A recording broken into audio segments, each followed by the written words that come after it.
Dobar dan i lijep pozdrav cijenjeni gledatelji uoči novog izdanja Sportskih minuta. Današnja emisija u potpunosti je posvećena domaćem karateu, iznimno uspješnom sportu Hrvata, slobodno možemo reći, koji se može pohvaliti s čak 101 odličjem s onih najvećih pozornica u seniorskom uzrastu. A tko je pozvaniji da nam sve to malo pobliže približi od predsjednika Hrvatskog karate saveza, gospodina Davora Cipeka. Dobar dan, dobrodošli. Dobar dan vama i naravno svim gledateljima Hrvatske radiotelevizije. Stigli ste nam iz Poreča gdje su održane VKF aktivnosti. Ukratko, kako je to sve skupa prošlo? Pa evo, nakon 12 dana zaista sam iznimno ponosan i sretan da je Hrvatski karate savez, Hrvatska i grad Poreč naravno da su ugostili u karate sportu cijeli svijet. Dakle, zadnjih 12 dana Poreč i Hrvatska su bili centar karatea, 80 zemalja sa 5 kontinenata, 4000 aktivnih sudionika, dakle onih koji su akreditirani, ali prema sadašnjim brojkama zbog karate sporta i naših aktivnosti posljednjih dana u Poreču, Poreć i Hrvatsku je posjetilo približno negdje oko 6000 ljudi. Na najbolji mogući način smo kreirali imidž Hrvatskog karate saveza, ali naravno Hrvatska i Poreča. Pa evo, idemo se upravo i posvetiti u idućim minutama i provjeriti kako je to sve skupa izgledalo u Poreču. Krajem lipnja Poreč i Istra tradicionalno su pretvoreni u pravo svjetskog središte karatea. U organizaciji Svjetske karate federacije Hrvatskog karate saveza održani su VKF trening kamp, VKF liga za mlade i para karate kup. Trening kamp i kup najmasovniji su karate događaje u godini za mlade iz cijelog svijeta. U Istru je tako stiglo gotovo 4000 natjecatelja iz 78 zemalja. Liga za mlade platforma je za razvoj mladih i njihov napredak u sportu. Poreč je 3. ovogodišnja postaja nakon Ujedinjenih Arapskih Emirata i Španjolske, a još slijede u Meksiku i Italiji. 17. VKF kamp doveo je i vrhunske karate instruktore. Mladi karatisti tako su trenirali pod vodstvom Anđela Ivana Kvesića. Ove godine sam sudjelovao na najvećem kampu Svjetske karate federacije u Poreču, koja je okupila oko 600 djece iz 5 kontinenata iz cijelog svijeta. Jako sam sretan da sam bio dio cijele ove priče koja je okupila i 2 olimpijska pobjednika. Kamp je jako pozitivno utjecao na djecu. Evo, veliko mi je zadovoljstvo i čast da sam 3. godinu za redom ovdje instruktor na velikom međunarodnom karate kampu u Poreču. Stvarno jedan od najvećih i najkvalitetnijih karate kampova u svijetu. Uz braću Kvesić u ulozi instruktora bila su i 2 olimpijska pobjednika, Talijan Luigi Busa i francuski predstavnik Da Costa, a u Poreču je poseban gost bio i predsjednik Svjetske karate federacije. Ovakav događaj iznimno je važan za Svjetsku karate federaciju.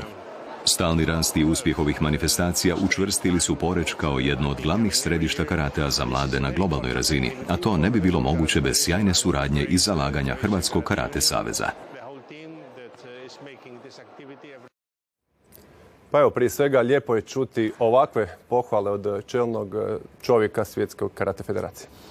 Pa gledajte, ovako u prilogu kad gledate, naravno da će svaki predsjednik međunarodne sportske organizacije koje se nalazi u Hrvatskoj i gdje pojedini sportski savez u Hrvatskoj organizira nešto veliko, pohvaliti domaćina. Međutim, morate biti svjesni da je Svjetska karate federacija obitelj koja danas broji 202 članice sa 5 kontinenata, da u toj jednoj velikoj obitelji ima jako puno karate saveza koji su po broju članica znatno veći od Hrvatskog karate saveza. Svi oni traže svoje mjesto pod suncem, svi oni vode međunarodnu politiku unutar velike karate obitelji i jako puno njih se trudi i radi na tome da upravo ovakav jedan trening kamp imaju oni u svojoj zemlji. Odradili smo jednu sjajnu međunarodnu politiku, pozicionirali smo u toj velikoj obitelji Hrvatsku i Hrvatski karate savez i na najbolji mogući način smo ponovo ugostili ovu obitelj kod kuće. Ove godine smo dodatno podigli jednu ljestvicu više u organizaciji.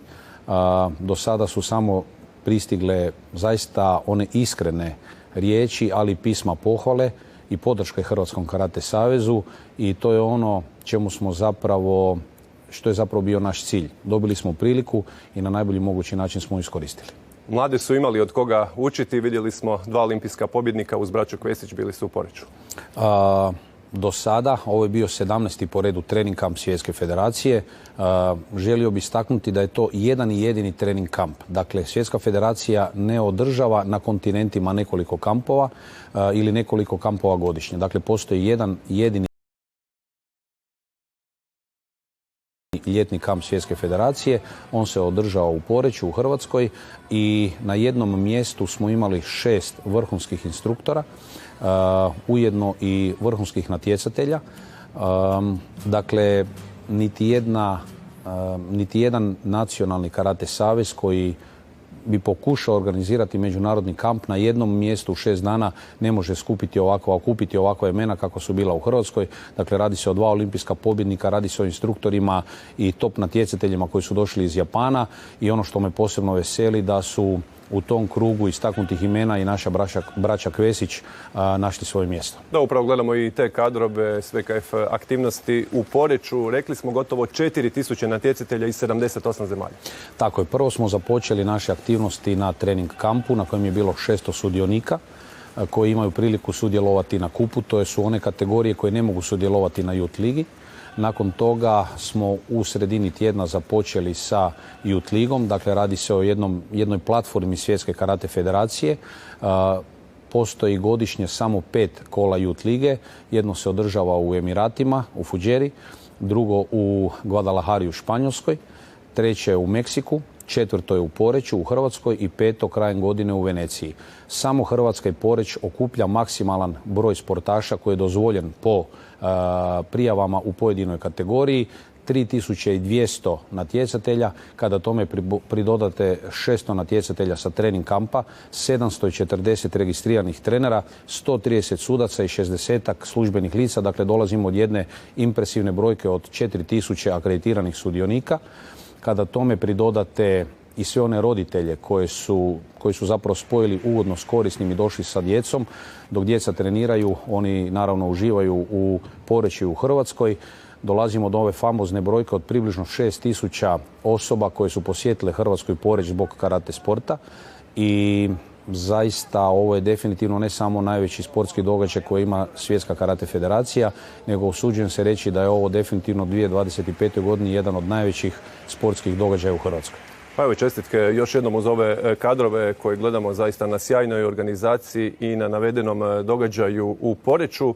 Kako generalno ocjenjujete ovu godinu za hrvatski karate? Pa gledajte, vodstvo Hrvatskog karate saveza je zajedno sa svojim članicama i naravno sa svim onim komisijama i stručnim tijelima postavila svoje ciljeve. Svake godine pokušavamo te ciljeve ispuniti. Vi sami znate, pratite nas jako dobro i ovom prigodom vam zahvaljujem. Da nema velikog međunarodnog natjecanja s kojeg se nacionalna reprezentacija, bila ona kadetskog, juniorskog, mlađe seniorskog ili seniorskog uzrasta i u para karateu, to posebno ističem, ne vrati u Hrvatsku sa odličjem. Ova godina je bila vrlo intenzivna, ova godina zapravo prvo polugodište 2025. godine. Sjajno smo to odradili u veljači za one najmlađe. Odradili smo prvenstvo Europe za kadete, juniore, mlađe seniore. Prvenstvo Europe koje je okupilo 49 europskih država. Tu je Hrvatski karate savez za svojim mlađim uzrasnim reprezentacijama postigao sjajan uspjeh, vrativši se kući sa 4 odličja. Nakon toga smo odradili seniorsko prvenstvo Europe u Armeniji. Sjajni rezultati. 5 odličja. 5 odličja. Posebno ističem da smo na tom prvenstvu Europe ujedno dobili i već kvalificirane sportašice i sportaše za svjetsko prvenstvo koje će se održati krajem godine u Kairu u Egiptu. I ono što veseli da je muška seniorska ekipa koja je zapravo pomlađena došla u finale prvenstva Europe, postali su vice prvaci Europe. Ja im još jednom zaista iskreno čestitam. Usuđujem se reći kao predsjednik Hrvatskog karate saveza da su oni ciljevi koji su bili postavljeni na početku godine već sada ispunjeni. Dakle, napravili smo sjajne rezultate na europskim prvenstvima i već imamo kvalificirane sportaše za svjetsko prvenstvo krajem godine. Spominjete finala na europskom prvenstvu. Nastupili smo u 4 finala na istom natjecanju. Do tada se to nije dogodilo za Hrvatsku. 4. na ljestvici osvajača medalja odmah iza Njemačke, Italije i Španjolske. Zaista sjajan doseg. Gledajte, ovako to dosta zvuči da je to dosta lako učiniti. Dakle, na prvenstvu Europe u Armeniji sudjelovalo je 49 država. Ovo je ujedno bilo i jedan od kvalifikacijskih natjecanja za to svjetsko prvenstvo u Kairu. Dakle, sve one države koje su došle nastupiti na 60. europskom seniorskom prvenstvu u Armeniji nisu došle samo vidjeti glavni grad Jerevan, nego su zaista došle po svoj dio kolača. Hrvatski karate savez i vodstvo, uvijek to ističem, ima svoje ciljeve. Ciljevi su postavljeni, strašno sam sretan da je jedna plejada bivših vrhunskih reprezentativaca danas ostala u stručnim tijelima, da je ostala u stručnom stožeru, da na najbolji mogući način prati one najnovije trendove Svjetske karate federacije. Uvijek kao predsjednik saveza ističem da nije Svjetska federacija ta koja će se prilagoditi nama, oni vode svoju politiku na 5 kontinenata, nego upravo mi moramo biti u korak sa najvećima i truditi se na najbolji mogući način odgovoriti svim izazovima. Spominjali smo odličja s europskih prvenstava, Emas Gardeli, Ivan Kvesić, nova zlatna odličja. Što reći? Kada vam u punoj dvorani na europskom prvenstvu u Armeniji svira hrvatska himna, onda čovjek ne samo da je kao predsjednik saveza da je sretan, nego onako bez fige u džepu kažem da imate i suzu u oku, jer znam koliko se ti sportašice i sportaši trude da bi se popeli na tron, koliko se treneri i klubski treneri, naravno i oni koji su u nacionalnom stožeru trude i na ovako jednoj velikoj smotri kad znate kakva je to kvaliteta, a Europska karate federacija jest glavni motor Svjetske federacije. Evo, to su osvojači, upravo ih imamo na slici. Kada imamo ih na slici i ujedno su ovo 4 kvalificiranih već sada za svjetsko prvenstvo u Kairu. Svjetsko prvenstvo u Kairu je vrhunac godine u Egiptu. Biće vrhunac godine. Braća Kvesić i Emas Gardeli sada su već potvrdili svoj plasman. Za Nikolina Golomboš je 99,9% unutra. S tim da ne smijem preskočiti niti svjetske igre koje se održavaju u Kini, u Chengdu. Ovdje su također kvalificirana braća Kvesić i Emas Gardeli. Preostala nam je još prva faza svjetskog prvenstva u Parizu koja se održava mjesec dana prije finalne faze u Kairu. Tu će Hrvatski karate savez nastupiti u kategorijama u kojima još nema kvalificirane sportaše.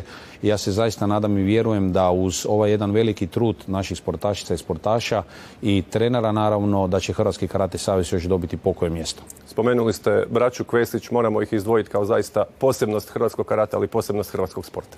Pa gledajte, mislim, baš smo otvorili tu raspravu, zapravo jedan ugodan razgovor sada u Poreču sa predsjednikom Svjetske federacije i došli smo do zaključka da Svjetska federacija zapravo nikada u svojoj povijesti nije imala braću ili sestre, da su na jednom prvenstvu u finalu. U 15 minuta 2 odličja su stigla Armeniji. Tako je, dakle 2 finala. Anđelo i Ivan, jedan u kategoriji do 84, drugi plus 84. Dakle, osim tog rezultata, evo, Hrvatski karate savez, zahvaljujući braći Kvesić, je prepoznatljiv i po tome. Evo, upravo gledamo i taj kadar, odnosno borbu Ivana Kvesića protiv Ukrajinca Čobotara u finalu ovogodišnjeg europskog prvenstva. Zaista jedan superioran način dolaska do zlatnog odličja.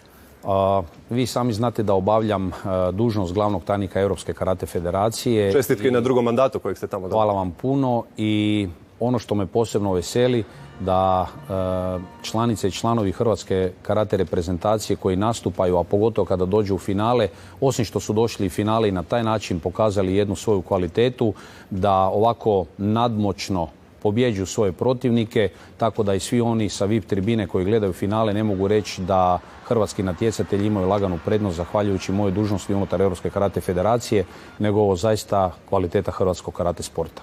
Možemo se dotaknuti upravo i toga. Gledamo Ivana Kvesića, znamo i njegov put do ovog odličja, imaju 2 borbe u polufinalu protiv 2 različita protivnika. Tako je, baš nekako nevoljko kao glavni tajnik Europske karate federacije pričam o tome. Desila se jedna loša komunikacija sudačkog panela sa prvog i drugog tatamija. Naime, uložen je protest. Drugi sudački panel zapravo nije smio dok se taj prvi protest ne riješi nastaviti u toj kategoriji borbu. Oni su nastavili. Ivan je već u tom trenutku izborio finale. Svi smo se već tome radovali, već su i prve vijesti stigle u Hrvatsku. Međutim, budući da je protest prihvaćen, polufinalni meč se morao ponoviti. Suci iz tog dijela natjecanja su, nažalost, suspendirani, dakle snosili su sankcije. To nam nije bila nekakva utjeha, međutim na kraju je to dobro završilo gdje je zapravo Ivan Kvesić pokazao jednu svoju mentalnu snagu da je ponovo ušao u borbu koju je već dobio i superiorno nadvladao domaćeg predstavnika Armenca i ponovo završio u finalu, tako da je evo to jedna na kraju lijepo ispričana priča. Lijepo ispričana priča je i put do ekipnog srebra. Bili smo bolji od jedne Ukrajine, Turske, Grčke, a dovoljno reći kada spominjemo Tursku kako ima oko 3000 klubova. Definitivno na toj strani mislim da je Turska bila jedan od glavnih favorita. Svi oni koji su nam bili konkurencija možda su i dosta olako shvatili hrvatsku karate reprezentaciju, obzirom da je reprezentacija pomlađena, dakle mlađi seniori su činili pola dijela, međutim kada u sastavu imate Ivana i Anđela Kvesića, kada imate Ivana Martinca, da ih sad sve ne nabrajam, da nekog ne izostavim, onda ipak to je jedna respektabilna sila koja je najbolje spojila onu mladost koja tek dolazi, budućnost, i dio ekipe koja je već do sada ispisala najveće trenutke hrvatske karate povijesti. Dakle, definitivno kao predsjednik Saveza mogu reći da ukoliko nastavimo sa ovakvim radom, a obzirom na te rezultate, Hrvatski karate savez i Hrvatska karate obitelj ima svoju budućnost. Spomenuli smo vaš novi 4-godišnji mandat na funkciji glavnog tajnika Europske karate federacije. Zasigurno je na novo veliko priznanje za sami savez, za sve natjecatelje njih. Pa, prvi puta sam došao u poziciju da Europska karate federacija odlučuje o vodstvu naredne 4 godine, 2021. godine u Poreču. Znate da smo tada, prisjećam vas, organizirali Europsko prvenstvo u teškim uvjetima u covidu. To je ujedno bilo jedno od posljednjih kvalifikacijskih natjecanja za olimpijske igre u Tokiju. Uslijed te organizacije imali smo izborni kongres. Tada sam prvi puta izabran za glavnog tajnika Europske karate federacije. Neki koji pomalo možda i ne vjeruju da netko iz Hrvatske može uspješno obavljati takvu jednu važnu dužnost, su rekli da je to bilo zbog domaćeg terena. Međutim, veseli činjenica da nakon 4 godine mog rada, a prije svega se želim zahvaliti svim članovima Hrvatskog karate saveza, jer ja nisam jedan, ja sam timski igrač i ne možete biti prepoznatljivi u tako jednoj velikoj obitelji bez međunarodnih rezultata i rada svih članica i članova saveza, ali već veseli činjenica da nakon prve 4 godine tajnim glasovanjem uz podršku svih 50 predsjednika ponovo sam dobio priliku da do 2029. obnašam ovu dužnost koja